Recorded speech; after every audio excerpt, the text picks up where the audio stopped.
အားလုံးပဲမင်္ဂလာပါရှင်နီလာရဲ့ channel ကနေကြိုဆိုလိုက်ပါတယ်အခုဆိုရင်ကျမတို့ရဲ့တင်ဆက်မှုအသစ်လေးစတင်ဖို့အချိန်ကြာရောက်လို့လာပါပြီမနာစိန်ခင်မှာကျမတို့ရဲ့ channel လေးကို subscribe လုပ်ပေးထားပြီးနောက်ထပ်အသစ်တွေတင်တိုင်းသိရအောင်ခေါင်းလောင်းလေးကိုလည်းနှိပ်ထားပေးဖို့တောင်းဆိုပါရစေရှင်ရန်ကုန်မြို့၏စင်ကြေဖုံးရှိနန်းတော်ရာဟုအမည်တွင်သောခန်းနာထဲဝါလာသည့်အိမ်ကြီးသည်ယနေ့ညတွင်တော့မုန်တိုင်းတံကြောင့်ပို၍မောင်မောက်အေးဆက်နေသည်မိုးသေးထန်စွာရွာသွန်းနေပြီးလျှက်စီးလက်တံများကကောင်းကင်ယံကိုဖျက်တမ်းသွားတိုင်းအိမ်ကြီး၏အရိပ်ကကြောက်မက်ဖွယ်ရာကောင်းနေသည်ည7:00နာရီခန့်တွင်အိမ်ကြီး၏အပေါ်ထက်ရှိဦးဘုံမြင့်၏စာကြည့်ခန်းအတွင်းမှဆူးရှသောအော်ဟစ်တံတစ်ခုထွက်ပေါ်လာသည်အိမ်ပေါ်မလေးမိအေးကကော်ဖီပန်းကိုကင်လျက်အခန်းရှိသို့ရောက်နေစဉ်ထိုအတန်ကိုကြားလိုက်ရခြင်းဖြစ်သည်သူမတုံတုံရင်ရင်ဖြင့်တကားကိုတွန်းဖွင့်လိုက်သောအခါကူညီကြပါဦးရှင်သခင်ကြီးကော်ဖီပန်းသည်ကျမ်းပြင်ပေါ်သို့လွတ်ကျသွားပြီးကြွေကွဲတံကအိမ်တစ်ခုလုံးကိုဟိမ့်ထွက်သွားသည်ကလထိုင်ပေါ်တွင်ဦးဘုံမြင့်သည်ခေါင်းနောက်သို့လန်ကျလျက်ပါးစပ်မှအမြုပ်များထွက်ကာသေဆုံးနေပြီဖြစ်သည်ထူးခြားသည်မှာသူ၏လက်ထဲတွင်အလွန်ရှားပါးလာသောနှင်းစီနှင့်တပွင့်ကိုစုပ်ကင်ထားခြင်းပင်အခန်းတကားမှာအတွင်းမှဂျက်ထိုးထားခြင်းဖြစ်ပြီးသတင်းပေါက်များအားလုံးသည်လည်းပိတ်လျက်ရှိသည်ရင်းမှာဘသူမှဝင်ထွက်၍မရသောပိတ်မိနေသည့်အခန်းတွင်လူတက်မှု lockdown mystery ပင်ဖြစ်တော်သည်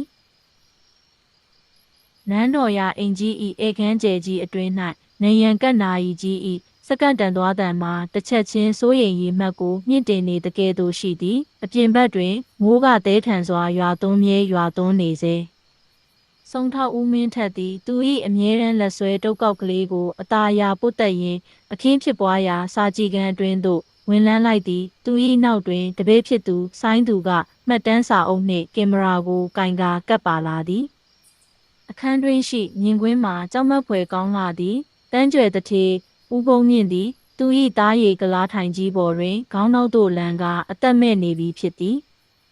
မျက်လုံးများမှာပြူးကျယ်နေပြီးပါးစပ်ထောင်တွင်အဖြူရောင်အမြုပ်အနှဲငယ်နှင့်သွေးစအချို့စွန်းထင်းနေသည်အထူးခြားဆုံးအချက်မှာသူ၏ညာဘက်လက်ချောင်းများကြားတွင်အနက်ရောင်နှင်းစီပွင့်တပွင့်ကိုတင်းကျပ်စွာစုပ်ကင်ထားခြင်းပင်ဖြစ်သည်ဦးမင်းထက်သည်အလောင်းကိုအနီးကပ်ကြည့်ရှုစစ်ဆေးပြီးနောက်အခန်းပတ်လည်ကိုမျက်မှောင်ကျုပ်ကာကြည့်လိုက်သည်တကားကအတွင်းကဂျက်ထိုးထားတာတေချာလားဆိုင်းသူဟုဦးမင်းထက်ကမေးလိုက်သည်ဆိုင်းသူကခေါင်းရိပ်ပြရင်းတေချာပါတယ်ဆရာအိမ်ဖော်မလေးမိအေးအော်တန်ကြားလို့တခြားသူတွေရောက်လာတဲ့အချိန်မှာတကားကိုဝိုင်းတွန်းဖွင့်ခဲ့ရတာပါသတင်းပေါက်တွေကလည်းတန်မန်းတွေနဲ့မို့လူတကိုယ်စာဝင်ထွက်ဖို့မဖြစ်နိုင်ပါဘူးဟုပြန်ဖြေသည်ဦးမင်းထက်သည်စပွဲပေါ်ရှိကော်ဖီခွက်ကိုအသာအယာနမ်းကြည့်သည်ထို့နောက်ကလထိုင်အောက်သို့ငုံကြည့်လိုက်ရာသေးငယ်သောအချောင်းတစ်ချောင်းကိုတွေ့ရှိခဲ့သည်ထိုအချောင်းထိပ်တွင်ဆေးပစ်သောအရေးချို့ကန့်ညှိနေသည်ဒါကတာမန်သေဆုံးမှုမဟုတ်ဘူးစနစ်တကျကြံစီထားတဲ့လူတက်မှုပဲဟုသူကတိုးတိုးလေးရေရွတ်လိုက်သည်စုံထောက်သည်အိမ်သားအားလုံးကိုဧခန်းသို့ခေါ်ယူလိုက်သည်ဦးဘုံမြင့်၏ဇနီးငယ်ဒေါခင်မာလာသည်တ िश ူးဖြင့်မျက်ရည်တုံနေတော်လဲသူမ၏မျက်လုံးများထဲတွင်ထိတ်လန့်မှုထက်စိုးရိမ်ပူပန်မှုကပိုများနေသည်ကိုဦးမင်းထက်သတိထားမိသည်သားကြီးဖြစ်သူအောင်ကျော်မာမူကနာမငိမ်ပဲလက်သေးကိုကိုက်နေသည်ကျွန်တော်သိချင်တာကဒီညဦးဘုံမြင့်စီကိုနောက်ဆုံးဘသူဝင်သွားလဲဆိုတာပဲဟုဦးမင်းထက်ကမေးခွန်းထုတ်လိုက်သည်ဒေါခင်မာလာကကျမ8 နာရီလောက်မှဆေးတိုက်ဖို့သွားပါသေးတယ်အဲ့ဒီအချိန်မှာသူကစည်ရင်းတွေကြည်နေတုံးပဲကျမပြန်ထွက်လာပြီးနောက်ပိုင်းဘသူသွားလဲမသိတော့ဘူးဟုဖြေသည်အောင်ကျော်ကဝင်ပြောသည်မှာကျွန်တော်ကတော့ကျွန်တော်အခန်းထဲမှာကျွန်တော်ရှိနေတာပါအိမ်အောက်ကိုတောင်ဆင်းမလာဘူးဟုဆိုတော့လဲသူ၏ဖက်နှက်တွင်ရွှွတ်စွန်းနေသည်ကိုဦးမင်းထက်ကတွေ့ရှိလိုက်သည်ကိုအောင်ကျော်ခမည်းခန်းထဲကမထွက်ဘူးဆိုရင်ဖက်နှက်ကရွှွန့်တွေကဘဲကရောက်လာတာလဲဟုဦးမင်းထက်ကထောက်ပြလိုက်ရာအောင်ကျော်သည်မျက်နှာပြတ်သွားပြီးစွန့်သွားတော့သည်စုံစမ်းစစ်ဆေးမှုများဆက်လက်ပြုလုပ်ရာတွင်မိသားစုဆရာဝန်ဒေါက်တာနေမျိုးကအထိတ်တလန့်ဖြင့်ရောက်လာသည်ဦးဘုံမြင့်ကနှလုံးရောဂါရှိတာကြောင့်ကျွန်တော်အမြဲစောင့်ကြည့်နေရတာပါဒါပေမဲ့ဒီလိုရုတ်တရက်ကြီးသေဆုံးသွားတာကတော့မဖြစ်နိုင်ဘူးဟုသူကဆိုသည် ဦးမင်းထက်သည်ဆရာဝန်၏လက်အိတ်ကိုကြည့်လိုက်ရာအပေါက်ရာငယ်လေးတစ်ခုကိုတွေ့ရပြန်သည်ညတခေါင်ကျော်လာသည်နှင့်အမျှလျှို့ဝှက်ချက်များကတဖြည်းဖြည်းပေါ်ပေါက်လာသည်ဦးမင်းထက်သည်ဦးကုန်းမြင့်၏တန်တစ်တာကိုစစ်ဆေးရာတွင်အရေးကြီးသောတေတန်းစာပျောက်ဆုံးနေသည်ကိုသိရှိသွားသည်ထို့အပြင်ဆိုင်းသူ၏နည်းပညာအကူအညီဖြင့်အိမ်တွင်လုံခြုံရေးကင်မရာများကိုပြန်ကြည့်ရာတွင်လျှက်စစ်မီခဏတာပြတ်တောက်သွားသည့်အချိန်တွင်အရေးတစ်ခုသည်စာကြည့်ခန်းဘက်သို့တွာလာနေသည်ကိုတွေ့ရသည်တရားခံကဒီအိမ်ထဲမှာပဲရှိတယ်ဟုဦးမင်းထက်ကပြတ်သားစွာပြောလိုက်သည်အစိတ်မိပြီးတေဆုံးရတာကကော်ဖီကြောင့်မဟုတ်ဘူးအဲ့ဒီနှင်းစီနဲ့ကြောင့်ပဲနှင်းစီနဲ့ရဲ့စူးတွေထဲမှာရှားပါတဲ့အာယုံကြောအစိတ်တွေကိုထည့်သွင်းထားတာဦးကုန်းမြင့်ကပန်းဝါဒနာပါသူဆိုတော့ပန်းကိုကင်တွယ်တဲ့အခါစူးစူးပြီးအစိတ်ကခန္ဓာကိုယ်ထဲကိုစိတ်ဝင်သွားတာပဲအားလုံးကတယောက်မျက်နှာတယောက်ကြည့်နေကြသည်ဦးမင်းထက်ကဆက်ပြောသည်မှာဒါပေမဲ့ဒီပန်းကိုဘသူကအခန်းထဲပို့လိုက်တယ်လဲဆိုတာကဗဟေရီပဲတကားကအတွင်းကချက်ထိုးထားတာလေထိုအချိန်တွင်ဦးမင်းထက်သည်စာကြည့်ခန်းထဲမှလေအေးပေးဆက်ပိုက်လိုင်းကိုတတိယသွားသည်သူသည်ဆိုင်းသူအားပိုက်လိုင်းအတွင်းကိုစစ်ဆေးခိုင်းရာထိုနေရာတွင်ကြိုးသေးသေးလေးတစ်ချောင်းနှင့်ချိတ်တစ်ခုကိုတွေ့ရှိခဲ့သည်တရားခံသည်အခန်းပြင်ဘက်လေဝင်လေထွက်ပေါက်မှတဆင့်ပန်းကိုကြိုးဖြင့်ချပြီးစပွဲပေါ်သို့ကြားရောက်စေခဲ့ခြင်းဖြစ်သည်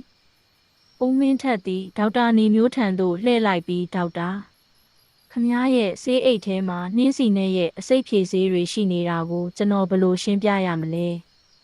ပြီးတော့ခမည်းဟာဒေါ်ခင်မာလာနဲ့တိတ်တိတ်ပုံပတ်သက်နေပြီးဦးကုန်းမြင့်ရဲ့အမွေတွေကိုရယူဖို့ကြံစီနေတာမဟုတ်လားဟုအတန်ကျဲကျဲဖြင့်မေးလိုက်သည်ဒေါ်ခင်မာလာသည်တုံ့လှုပ်သွားပြီးမဟုတ်ဘူးကျမမသိဘူးဟုအော်ဟစ်တော်လဲဒေါက်တာနေမျိုးမှမူမျက်နှာဖြူလျှော့သွားသည်တရားခံကတယောက်တည်းမဟုတ်ဘူးခမည်းတော်နှစ်ယောက်ပေါင်းကြံတာပဲဟုဦးမင်းထက်ကအခိုင်အမာပြောလိုက်သည်အောင်ကျော်ကလည်းအကျွေးတွေကြောင့်တေရန်စာကိုခိုးဖို့စ조사ခဲ့ပေမဲ့ခမည်းတော်ကတော့အသက်ကိုပါရယူခဲ့ကြတာနောက်ဆုံးတွင်ဒေါက်တာနေမျိုးသည်သူ၏အဖြစ်ကိုဝန်ခံလိုက်ရသည်သူတို့သည်ဦးဘုံမြင့်အားနှင်းစီနဲ့ဖြင့်အစိတ်ခက်ရန်စီစဉ်ခဲ့ပြီးတေရန်စာကိုပြောင်းလဲရန်စ조사ခဲ့ကြခြင်းဖြစ်သည်ဦးမင်းထက်၏ဆူရှသောမြင်ကွင်းနှင့်စင်ကျင်တုံတရားကြောင့်ပိတ်မိနေသည့်အခန်းတွင်လူတက်မှုမှာအပြေပေါ်သွားခဲ့ရသည်နန်းတော်ရာအင်ကြီး၏လူတက်မှုကရက်သည်ထိုးများနှင့်မပြီးဆုံးသေးပေတရားခံဟုယူဆရသောဒေါက်တာနေမျိုးနှင့်ဒေါ်ခင်မာလာတို့ကိုရဲစခန်းသို့ဖမ်းဆီးခေါ်ဆောင်သွားပြီးနောက်တနာရီခန့်အကြာတွင်ဦးမင်းထက်သည်အခင်းဖြစ်ပွားရာစာကြည့်ခန်းအတွင်းသို့တကိုယ်တည်းပြန်လည်ဝင်ရောက်လာခဲ့သည်သူ၏မျက်လုံးများကတစုံတစ်ခုကိုမကြေမနက်ဖြစ်နေတကဲ့သို့စူးစိုက်ကြည့်ရှုနေသည်ဆိုင်းသူမင်းတစ်ခုခုသတိထားမိလားဟုဦးမင်းထက်ကခတ်တိုးတိုးမေးလိုက်သည်ဆိုင်းသူကနားမလည်နိုင်စွာဖြင့်ဘာကိုလဲဆရာတရားခံတွေကဝန်ခံသွားပြီပဲမဟုတ်လားဟုပြန်ဖြေသည်ဦးမင်းထက်ကခေါင်းကိုဖြင်းညင်းစွာခါရမ်းလိုက်သည်ဒေါက်တာနေမျိုးဝန်ခံသွားတာကသူတို့အကြံစီခဲ့တာကိုပဲဝန်ခံတာဒါပေမဲ့ဒီညဦးဖုံးမြင့်ကိုအစိတ်ခတ်တဲ့လုပ်ရက်ကိုသူတကယ်လုပ်ခဲ့တာလားဆိုတာငါတန်တရားရှိတယ်ကြည်စမ်းဒီနှင်းစီနက်ကအတုမဟုတ်ဘူးအစ်စ်ဒါပေမဲ့ဒီပန်းရဲ့အနံကထူးဆန်းနေတယ်ဦးမင်းထက်သည်လက်အိတ်ဆွထားသောလက်ဖြင့်နှင်းစီပွင့်ဖက်များကိုအသာအရာခွာကြည့်လိုက်သည်ထိုအခါပန်းပွင့်ဖက်များကြားတွင်အလွန်သေးငယ်သောစက္ကူစလေးတစ်ခုညှက်နေသည်ကိုတွေ့ရှိရသည်ထိုစက္ကူစပေါ်တွင်သွေးဖြင့်ရေးသားထားပုံရသောကဏ္ဍအချို့ရှိနေသည်ခုနှစ်တိတ်လေးဒါကဘာကိုဆိုလိုတာလဲဆရာဆိုင်းသူကအံ့ဩတကြီးမေးလိုက်သည်ဒါကဦးဘုံမြင့်ကိုယ်တိုင်တေကန်နီးမှာခြံထားခဲ့တဲ့တဲလွန်စာပဲဖြစ်ရမယ်သူကဒေါက်တာနဲ့သူ့ဇနီးကိုတန်တရားရှိနေတာကြာပြီးဒါကြောင့်သူတို့ရဲ့အကြံအစီကိုသူသိထားပြီးသားဒါပေမဲ့ဒီကဏ္ဍတွေကတခြားတယောက်ကိုညွှန်ပြနေသလိုပဲဟုဦးမင်းထက်ကပြောရင်းအိမ်တော်ထိန်ကြီးဦးစံဖေကိုခေါ်ခိုင်းလိုက်သည်ဦးစံဖေသည်အသက်60ကျော်အရွယ်ဦးဘုံမြင့်ထံတွင်နှစ်ပေါင်း30ကျော်အလုပ်ကျွေးပြုလာသူဖြစ်သည်သူသည်အေးဆေးတည်ငြိမ်စွာဖြင့်ဦးမင်းထက်ရှေ့သို့ရောက်လာသည်ဦးစံဖေဒီအိမ်ရဲ့စာကြည့်လိုက်ထဲမှာစင်နံပါတ်9အတွဲတစာအုပ်နံပါတ်4ကဘာစာအုပ်လဲဆိုတာသိလားဟုဦးမင်းထက်ကရုတ်တရက်မေးလိုက်သည်ဦးစံဖေ၏မျက်နှာသည်ခဏတာတုန်လှုပ်သွားတော်လဲချက်ချင်းပြန်ထိန်လိုက်က အဲ့ဒါကမိသားစုမှတ်တမ်းစာအုပ်ဟောင်းမှာခမည်းဟုဖြေသည်သူတို့အားလုံးစာကြည့်တိုက်ခန်းသို့တွားရောက်ကထိုစာအုပ်ကိုထုတ်ကြည့်လိုက်သောအခါစာအုပ်အတွင်း၌ဓာတ်ပုံဟောင်းတစ်ပုံကိုတွေ့ရသည်ထိုဓာတ်ပုံထဲတွင်ဦးဘုံမြင့်ဦးစံဖေနှင့်အမျိုးသမီးတဦးတို့အတူတူရက်နေကြသည်အံ့ဩစရာကောင်းသည်မှာထိုအမျိုးသမီး၏လက်ထဲတွင်လည်းနှင်းစီနှင့်တပွင့်ရှိနေခြင်းပင်ဒီအမျိုးသမီးကဦးစံဖေရဲ့ညီမမဟုတ်လားဦးမင်းထက်ကမေးလိုက်သည်ဦးစံဖေသည်တက်ပြင်းရှည်ကြီးတစ်ချက်ချလိုက်ပြီးကျမ်းပြင်ပေါ်သို့ဒူးထောက်ကျသွားသည်ဟုတ်ပါတယ်ဆရာကြီးလွန်ခဲ့တဲ့နှစ်ဆက်ကဦးဘုံမြင့်ဟာကျွန်တော်ညီမလေးကိုအနိုင်ကျင့်စွန့်ပစ်ခဲ့တဲ့သူမဟာစိတ်တန်ရာနဲ့ကိုအဆုံးစီရင်သွားခဲ့ရတယ်ကျွန်တော်ဒီအိမ်မှာအစေခံအဖြစ်ဝင်ရောက်နေထိုင်ခဲ့တာဟာကလဲစားချေဖို့အတွက်ပါပဲဦးစံဖေကဆက်လက်ရှင်းပြသည်မှာဒေါက်တာနေမျိုးနှင့်ဒေါ်ခင်မာလာတို့၏အကြံစီကိုသူကကြိုတင်သိရှိနေခဲ့ခြင်းဖြစ်သည်သူတို့ကအစိတ်ခက်ရန်ပြင်ဆင်နေချိန်တွင်ဦးစံဖေကဦးဘုံမြင့်၏ကော်ဖီထဲသို့ဒေါက်တာပေးထားသောအစိတ်ထက်ပုံမပြင်းထန်သောအစိတ်ကိုအရင်ဦးအောင်ခတ်ခဲ့ခြင်းဖြစ်သည်ထို့နောက်တရားခံအစ်စ်အမှန်မှာဒေါက်တာနှင့်ဇနီးဖြစ်သူဟုထင်မြင်စေရန်အကွက်ချစီစဉ်ခဲ့သည်ဒါဆိုနှင်းစီနက်ကိုလေဝင်လေထွက်ပေါက်ကချခဲ့တာကဦးစံဖေပေါ့ဆိုင်းသူကဝင်မေးသည်မဟုတ်ဘူးနှင်းစီနက်ကဦးဘုံမြင့်စပွဲပေါ်မှာအမြဲရှိနေတတ်တဲ့အလှပြပန်း6ပဲကျွန်တော်ကသူ့လက်ထဲကိုထည့်ပေးလိုက်တာသူတေကန်နီးမှာကျွန်တော်ကိုကြည့်ပြီးပြုံးသွားခဲ့တယ်သူလဲသူ့အပြစ်ကိုသိပုံရပါတယ်ဟုဦးစံဖေကမျက်ရည်များဖြင့်ပြောပြသည်ဦးမင်းထက်သည်စိတ်မကောင်းစွာဖြင့်ငြိမ်သက်နေမိသည်လောဘကြောင့်တက်သူရာကကြောင့်ကြံစီသူနှင့်နာကြီးချက်ကြောင့်ကာလဲစားချေသူဤအိမ်ကြီးအတွင်း၌လူသက်သမား3ဦးရှိနေခဲ့ခြင်းဖြစ်သည်ဦးစံဖေခမည်းမှာအကြောင်းပြချက်ခိုင်ခိုင်လုံလုံရှိပေမဲ့ဥပဒေကတော့ခွင့်လွှတ်မှာမဟုတ်ဘူးဟုဦးမင်းထက်ကဆိုကာရဲရာရှိကိုအကြောင်းကြားလိုက်သည်မိုးလင်းစပြုပြီးရွှေရောင်နေကြီးနုနုကနန်းတော်ရာအိမ်ကြီး၏သတင်းပေါက်များမှတဆင့်အတွင်းသို့စီးဝင်လာသည်သို့သောထိုအိမ်ကြီးအတွင်းကအမှောင်ထုနှင့်လျှို့ဝှက်ချက်များမှမူယနေ့ညမှစ၍သမိုင်းတစ်ခုအဖြစ်ကြံရစ်တော်မူဦးမင်းထက်နှင့်ဆိုင်းသူတို့သည်အိမ်ကြီးမှထွက်ခွာလာကြသည်ဆရာဒီအမှုကတကယ်ပဲရှုပ်ထွေးလွန်းနေနော်ဟုဆိုင်းသူကကားမောင်းရင်းပြောသည်လောကမှာအရှုပ်ထွေးဆုံးကစိတ်ရန်တရားတွေမဟုတ်ဘူးဆိုင်းသူလူတွေရဲ့စိတ်နှလုံးသားပဲဟုဦးမင်းထက်ကသတင်းပေါက်အပြင်ဘက်ကိုကြည့်ရင်အေးဆေးစွာဖြေကြားလိုက်ပါတော့သည်ဦးမင်းထက်သည်ကားသတင်းပေါက်မှတဆင့်ကြံရစ်ခဲ့သောနန်းတော်ရာအိမ်ကြီးကိုငေးကြည့်ရင်စိတ်ထဲတွင်တခုခုလိုနေသေးသည်ဟုခံစားနေရသည်ဆိုင်းသူကကားကိုဂယုတစိုက်မောင်းနေတော့လဲဦးမင်းထက်၏မျက်မှောင်ကျုပ်ထားပုံကိုကြည့်ပြီးတစုံတစ်ခုမှားယွင်းနေကြောင်းရိပ်မိလိုက်သည်ဆရာအမှုကပြီးသွားပြီမဟုတ်လားဦးစံဖေလည်းဝန်ခံသွားပြီဒေါက်တာနဲ့ဒေါခင်မာလာလည်းအဖမ်းခံရပြီလေဘာများကြံသေးလို့လဲဟုဆိုင်းသူကမေးလိုက်သည်ဦးမင်းထက်ကခေါင်းကိုဖြည်းဖြည်းချင်းလှည့်လိုက်ပြီးဆိုင်းသူမင်းသတိထားမိလားဦးစံဖေကသူ့ညီမအတွက်ကလဲစားချေဖို့နှစ်30ဆောင်းခဲ့တာတဲ့ဒါပေမဲ့အဲ့ဒီနင်းစီနဲ့အစ်စ်ကဘယ်ကရောက်လာတာလဲဦးဘုံမြင့်ရဲ့စပွဲပေါ်မှာပန်း6ပဲရှိတာဆိုရင်အလောင်းရဲ့လက်ထဲကလက်ဆက်ဆက်နှင်းစီနဲ့ကဘသူစီကလဲဆိုင်းသူကြောင်သွားသည်ဒါဆိုတရခန်နောက်တစ်ယောက်ရှိသေးတာလားဆရာကားကိုပြန်လှည့်လိုက်ဆိုင်းသူငါတို့တခုခုကိုလွဲချော်ခဲ့ပြီနန်းတော်ရာအိမ်ကြီးသို့သူတို့ပြန်ရောက်သောအခါရဲတပ်ဖွဲ့ဝင်အချို့သာကျန်တော့သည်အိမ်ကြီး၏နောက်ဘက်ဥယျာဉ်စီသို့ဦးမင်းထက်အပြေးသွားလိုက်သည်မိုးဆက်မိုးပေါက်များအောက်တွင်မြေကြီးများမှဆိုးဆွနေသည်သူသည်ဥယျာဉ်၏ထောင်စွန်းရှိဖန်လုံအိမ်လေးတစ်ခုစီသို့ဦးတည်သွားသည်ထိုနေရာတွင်အသက်18နှစ်အရွယ်ခန့်ရှိမိမိန်းကလေးတစ်ယောက်ကိုတွေ့လိုက်ရသည်သူမကတော့ဦးဘုံမြင့်၏အငယ်ဆုံးသမီးနှင်းနုပင်ဖြစ်သည်သူမသည်အေးဆက်ငြိမ်သက်စွာဖြင့်မြေစီလွာများကိုတူးဆွနေသည်နှင်းနု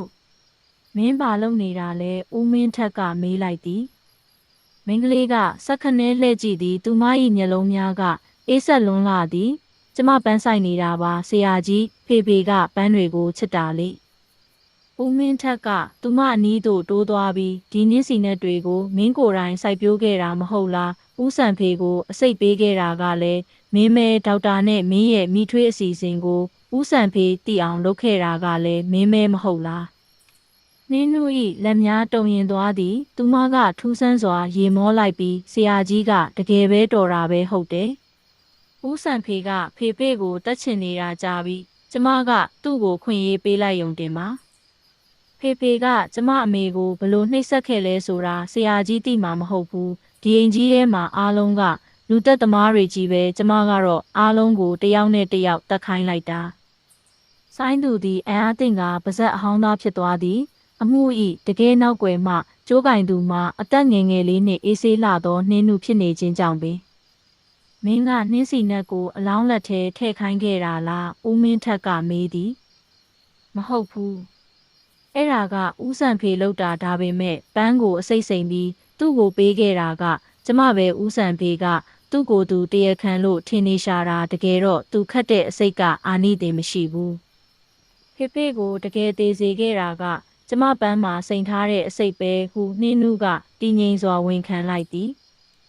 ဦးမင်းထက်သည်စိတ်မကောင်းစွာဖြင့်ခေါင်းငုံလိုက်သည်တအိမ်လုံးရှိလူတိုင်းမှာအမုန်းတရားကိုစီဖြင့်လူသက်ရန်ကြံစီနေကြခြင်းမှာတုံလို့ဖွယ်ရပင်နှင်းနုမင်းရဲ့လှပတဲ့လက်တွေမှာသွေးတွေဆုံးကုန်ပြီသွေးဆုံးတာထက်ဒီအိမ်ကြီးရဲ့အမှောင်ထုထဲမှာနေရတာကပိုဆိုးပါတယ်ဆရာကြီးဟုသူမကဆိုကာလက်ထိတ်ခတ်ရန်သူမ၏လက်ကလေးနှစ်ဖက်ကိုရှေ့သို့ဆန့်ထုတ်ပေးလိုက်သည်နေအောင်ကြီးသည်အိမ်ကြီး၏အမိုးပေါ်သို့အပြေးဝကြားရောက်လာပြီးဖြစ်တော်လဲနန်းတော်ရာ၏ရာဇဝင်ကတော့နာကျင်စရာကောင်းလာသောအမုန်းတရားများဖြစ်သာညီကုန်းချုပ်သွားခဲ့ရသည်ဦးမင်းထက်သည်အမှုတွဲစာအုပ်ကိုပိတ်လိုက်ရင်းလူသားတို့၏စိတ်အလိုကိုမြည်သည့်ဥပဒေကမှအပြည့်အဝထိန်းချုပ်နိုင်မည်မဟုတ်ကြောင်းဆင်ခြင်မိပါတော့သည်နန်းတော်ရာအိမ်ကြီး၏ခြံဝင်းအတွင်းမှရဲကားဩတံများတဖြည်းဖြည်းဝေးကွာသွားချိန်တွင်ပတ်ဝန်းကျင်တစ်ခုလုံးပကတိအတိုင်းပြန်လည်တိတ်ဆိတ်သွားသည်သို့သောထိုတိတ်ဆိတ်မှုသည်အေးချမ်းခြင်းမဟုတ်ဘဲကြံရစ်သူတို့၏ရင်ထဲ၌မဖြေနိုင်သောဗဟိနိများနှင့်နာကျင်မှုတို့ဖြင့်လေးလံနေသည်ဦးမင်းထက်သည်ခြံပြင်သို့ထွက်ခွာရန်ပြင်ဆင်နေစဉ်ဆိုင်းသူကဇဝေဇဝါဖြင့်မေးခွန်းတစ်ခုထုတ်လိုက်သည်ဆရာအခုတော့တရားခံအစစ်အမှန်တွေအကုန်ဖမ်းခံရပြီဆိုတော့အမှုကတကယ်ပဲပြီးသွားပြီပေါ့နော်ဒါပေမဲ့ကျွန်တော်တို့ခုစဉ်းစားလို့မရတာကဦးဘုံမြင့်တေကန်နီးမှာလက်နဲ့ရေးခဲ့တဲ့ကဏ္ဍတွေအကြောင်းပဲအဲ့ဒီခုနှစ်တက်ကလေးဆိုတာကဦးစံဖေကိုညွှန်ပြဖို့ပဲလားဦးမင်းထက်ကခြေလမ်းများကိုရက်လိုက်ပြီးကုတ်အင်ကြီးအိတ်ထဲမှပတ်စံအိတ်ကိုထုတ်ကာဓာတ်ပုံတစ်ပုံကိုပြလိုက်သည်ထိုဓာတ်ပုံသည်ဦးဘုံမြင့်၏စာကြည့်တိုက်ခန်းမှသူယူဆောင်လာခဲ့သောဓာတ်ပုံဟောင်းလေးပင်ဖြစ်သည်ဆိုင်းသူခနန်းတွေကဦးစံဖေကိုပဲညွှန်ပြနေတာမဟုတ်ဘူးဦးဘုံမြင့်ကသူတေမဲ့ညမှာသူ့ကိုဘသူတွေတက်ကြမလဲဆိုတာကြိုသိနေခဲ့တာခုနှစ်တက်ကလေးဆိုတာကဒေါက်တာနေမျိုးအခရာခုနှစ်လုံးခင်မာလာအခရာတစ်လုံးခနဲ့ဦးစံဖေအခရာလေးလုံးတို့ကိုဆိုလိုတာသူကလူသက်သမားအားလုံးရဲ့အရေးအယောင်ကိုခြံထားခဲ့တာပဲဒါပေမဲ့သူမသိလိုက်တာကသူ့ရဲ့ချစ်လာစွာသောသမီးငယ်နှင်းနုကနောက်ွယ်ကကြိုးကင်နေတယ်ဆိုတာပဲအုံမင်းထက်သည်တက်ပြင်းတစ်ချက်ချကဆက်ပြောသည်လောကမှာအမှန်တရားဆိုတာနေအောင်ကြည်နဲ့တူတယ်ဘလောက်ပဲတိမ်ဖုံးနေပါစေတနေ့နေ့မှာတော့ထွက်လာတာပဲဒါပေမဲ့အမှန်တရားပေါ်လာတဲ့အခါမှာလူတိုင်းကပျော်ရွှင်ကြတာတော့မဟုတ်ဘူးအခုကြည့်လေအိမ်ကြီးတအိမ်လုံးပြိုကွဲသွားပြီသူတို့နှစ်ဦးသည်ကားပေါ်သို့တက်လိုက်ကြသည်ဆိုင်းသူကကားဆက်နှိုးကအင်ကြီးရှိမှဖြည်းဖြည်းချင်းမောင်းထွက်လာခဲ့သည်မှန်ထဲမှတဆင့်လှမ်းကြည့်လိုက်သောနန်းတော်ရာအင်ကြီးသည်မနက်ခင်းနှင်းမြူများအကြားတွင်တဖြည်းဖြည်းမှိမ့်မိန်ပြောက်ကွယ်သွားသည်ဆရာနောက်ထပ်အမှုတစ်ခုကကျွန်တော်တို့ကိုစောင့်နေအောင်မလားဟုဆိုင်းသူကမေးသည်ဦးမင်းထက်ကပြုံးလိုက်သည်လူတွေရှိနေတဲ့၍လောဘနဲ့ဒေါသတွေရှိနေတဲ့၍တော့ငါတို့ရဲ့အလုပ်ကပြီးဆုံးမှာမဟုတ်ဘူးဆိုင်းသူဒါပေမဲ့ငါတို့လုံနိုင်တာကအမှောင်ထုထဲမှာမီးအိမ်တစ်လုံးကင်ထားပေးဖို့ပဲကားလေးသည်မြို့ပြ၏လူစီကားရာလမ်းမထက်သို့ဝင်ရောက်သွားသည်မုံတိုင်းအပြီးမနက်ခင်းသည်လက်ဆက်နေတော်လဲစုံထောက်ဦးမင်းထက်အတွက်မူဤအမှုသည်သူ၏မှတ်တမ်းစာအုပ်ထဲတွင်အနက်ရှိုင်းဆုံးနှင့်အဆွေးဆုံးသောစာမျက်နှာတစ်ခုအဖြစ်ထာဝရကျန်ရစ်နေတော်မူဖြစ်သည် ဒီဇလန်းကိုအချိန်ပေးနားထောင်ပေးခဲ့ကြတဲ့ပရိသတ်တယောက်ချင်းစီကိုအထူးပဲကျေးဇူးတင်ရှိပါတယ်အားလုံးပဲဘေးအန္တရာယ်ကင်းဝေးပြီးကောင်းသောညလေးဖြစ်ပါစေကျေးဇူးအများကြီးတင်ပါတယ်ရှင်